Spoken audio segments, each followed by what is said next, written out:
घोडा कसा चालतो हे दाखवण्यासाठी त्या शाळा तुम्हाला घोडा पाठवणार नाही, असं कसं विचारायचं. आणि याच्या विरुद्ध एका गुरुकुलात वाढायला गेलो होतो आम्ही. मुलांना हे काम दिलं की प्राण्यांची हालचाल हा धडा शिकवला आणि सांगितलं की आता सजीवांची हालचाली कशा होतात त्याच्या नोंदी करा आणि तुम्हाला तासभराचा वेळ आहे. मस्त डोंगराच्या कुशीत असलेली शाळा होती. मुलांनी आळ्या कशा चालतात इथपासून सगळी जनावरं, सगळे प्राणी, अगदी त्यांनी खेकड्यापासून सगळ्या गोष्टी पकडून आणल्या आणि त्या सगळ्याच्या नोंदी केल्या. अनुभव शिक्षणातली एक गोष्ट आहे, आपण मुलांना काय ट्रिगर देतो, मुलांना त्या अनुभवाकडे कसं खेचतो हे फार महत्वाचं आहे. आणि याच्यासाठी मला असं वाटतं का की मी फक्त अमुक प्रकारचे चालणे एवढंच असेल तर अमुक प्रकारचे खाणे. माझ्या शाळेत एक शिक्षिका होत्या, त्या अनेक वर्ष हृदयाचे शिकवायचे कप्पे, अमुक नवीन शिकवणाऱ्या होत्या. आणि मग गप्पा मारता मारता ते असं झालं, अध्यापक आमची आठवड्यात एकदा बैठक असायची आणि मग गप्पा मारता मारता ते म्हणाले काय हे फळ्यावर शिकवायला मजा येत नाही. त्यावेळी टेक्नॉलॉजी नवीन आली होती 20 वर्षापूर्वी. मी म्हणलं माझ्याकडे ग्राफिक आहे, मी ते करून मुलांना त्याचं अॅनिमेशन दाखवतं. ते रक्त कसं फिरतं हे कोणाला माहिती, ते चेंबर कसं आहे कसं. आणि गप्पा मारता मारता लक्षात आलं आणि त्या संध्या दुसऱ्या दिवशी सकाळी आल्या, शुद्ध शाकाहारी घरातल्या. दुसऱ्या दिवशी सकाळी एक हृदय घेऊन शाळेत आल्या कापलेलं.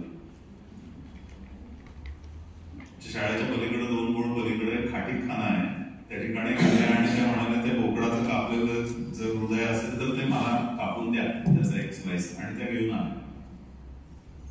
आणि त्या दिवशी त्यांच्या वर्गातल्या मुलांनी पहिल्यांदा हृदय म्हणजे काय असतं हे अनुभवलं. आकृतीतनं अनुभव शिक्षण देणं आणि प्रत्यक्ष दाखवून अनुभव शिक्षण देणं, आणि खरं म्हणलं तर सर्क्युलेशन चालू असलेल्या प्राण्याचं हृदय कापून दाखवणं ह्याच्यात फरक आहे. अनुभवाच्या इंटेन्सिटीमध्ये पण फरक असतो. प्रश्न एवढाच आहे की शिक्षकाला काय इंटेन्सिटीनं अनुभव द्यावासे वाटतंय. मुलांना हे खेळायला पाहिजे, मुलांना ह्या प्रकारे खेळायला पाहिजे, मुलांना एवढे तपशिलात अनुभवायला पाहिजे, अशा गोष्टी त्या शिक्षकाला जेव्हा वाटतात तेव्हा त्याची काहीतरी चौकटीची रचना तयार होते. मला इतिहास शिक्षक म्हणून वाटतं का मुलांनी रिसोर्सेस गोळा करायला पाहिजे. मला विज्ञान शिक्षक म्हणून वाटतं का रिसोर्सेस असायला पाहिजे.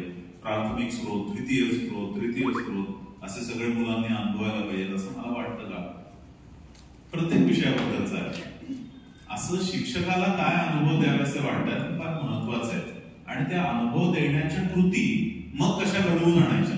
काही कृती आता शिवराजदादांनी सांगितलं तशा वर्षभर अनेक वर्ष चालणार असतं. काही कृती त्यावेळेला तो अनुभव देण्यासाठी रचना पद्धतीनं फार नेमक्या पद्धतीनं योजता येईल अशा कृती असतात. आणि ह्या कृतींचा जेव्हा आपण विचार करतो त्यावेळेला अनुभव शिक्षणाची रचना कशी मांडायची, एखादा अनुभव योजत असताना त्यासाठी काय गुंतवणूक करावी लागते हे आपण आता बघितलं. त्या गुंतवणुकीसाठीचे मार्ग कसे शोधायला येतात ते आपण आता शिवराजदादांच्या बोलण्यातून बघितलं.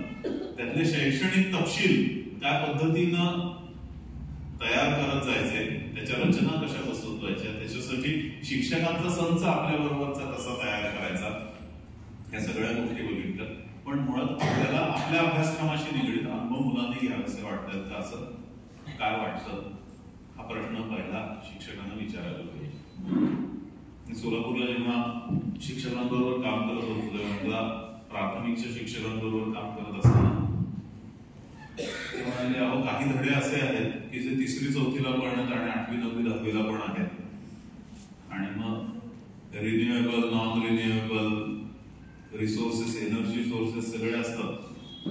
त्यामुळं जैविक, अजैविक पासून ते सगळे काय शाश्वत ऊर्जा स्रोत वगैरे सगळे ऊर्जा स्रोताचा परिचय वेगवेगळ्या 3री 4थीत वेगळ्या प्रकारे होतो, वरच्या याच्यामध्ये अजून तपशिलामध्ये होतो.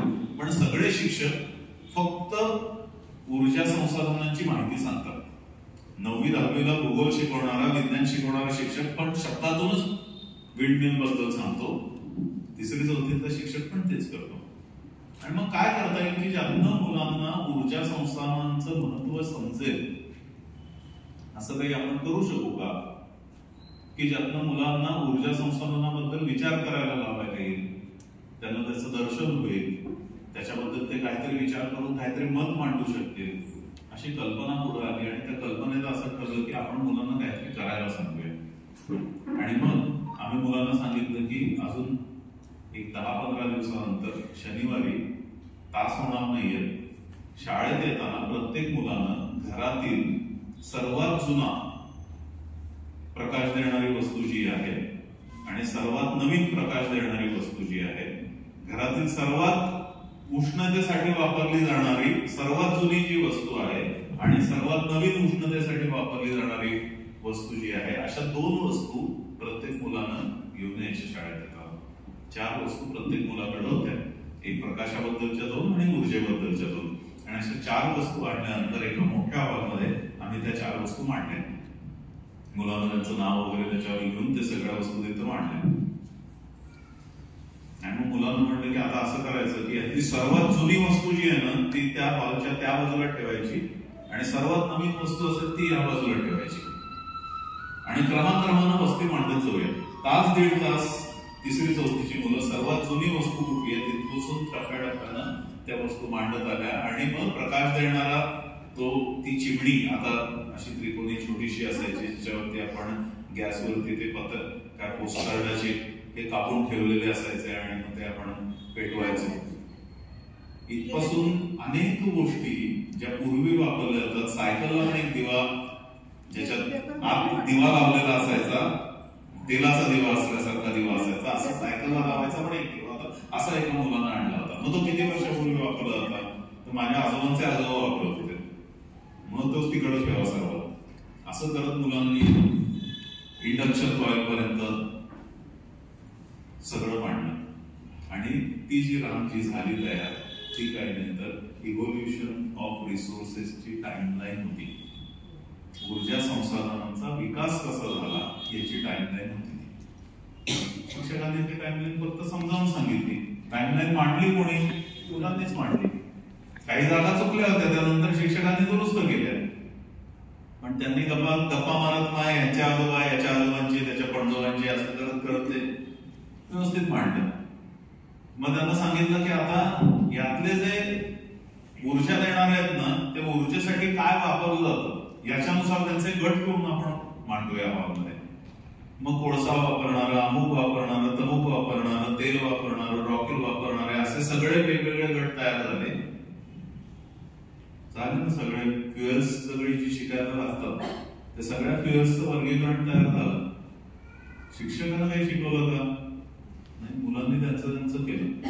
म्हणून अनुभव शिक्षणामध्ये मुलांनी अनुभवावं, मुलांनी शिकावं याच्यासाठी एक योजना आखावी लागते. जोपर्यंत अशी शिक्षणाची योजना अनुभव शिक्षणात आखली जात नाही तोपर्यंत ते फक्त फन राहतं, मजा राहते. अनुभव शिक्षण हे मजेसाठी नाही. अनुभव शिक्षणात मजा येतेच, पण अनुभव शिक्षण हे मजेसाठी नाही. त्याच्यासाठी तर चांगला शैक्षणिक कार्यक्रम हा तयार करावा लागतो शिक्षकांनी. आणि असे अनेक छोटे छोटे शैक्षणिक कार्यक्रम आपल्याला शाळेमध्ये तयार करता येऊ शकतात. अनेक छोटे छोटे कार्यक्रम वर्गात पण घडवून आणायला येऊ शकतात. आणि आता म्हणलं तसं अनुभव शिक्षणातली सर्वात चांगली संधी, सर्वात चांगलं स्वातंत्र्य शिक्षकाला आकारिक मूल्यमापनात उपलब्ध आहे. मला भाषा शिक्षक म्हणून काय वाटतं, मुलांनी अमुक प्रकारच्या गोष्टी पाठ कराव्यात असं वाटतं का? मला भाषा शिक्षक म्हणून मुलाला मुलाखत घ्यायला यायला पाहिजे असं वाटतं का? मला भाषा शिक्षक म्हणून मुलाला सादरीकरण करायला यायला पाहिजे असं वाटतं का? मला भाषा शिक्षक म्हणून मुलाला गोष्ट सांगायला यायला पाहिजे असं वाटतं का? असं वाटलं तर त्याची एक रचना आकारिक मूल्यमापनामध्ये बसवता येईल आपल्याला. मग काय, 5वीतला मुलगा आहे, गोष्ट पाठ करेल आणि वर्गासमोर सादर करेल. 6वीतला मुलगा जो आहे तो साभिनय गोष्ट सादर करेल. 7वीतला मुलगा एखादं भाषण लिहून अनेक जणांच्या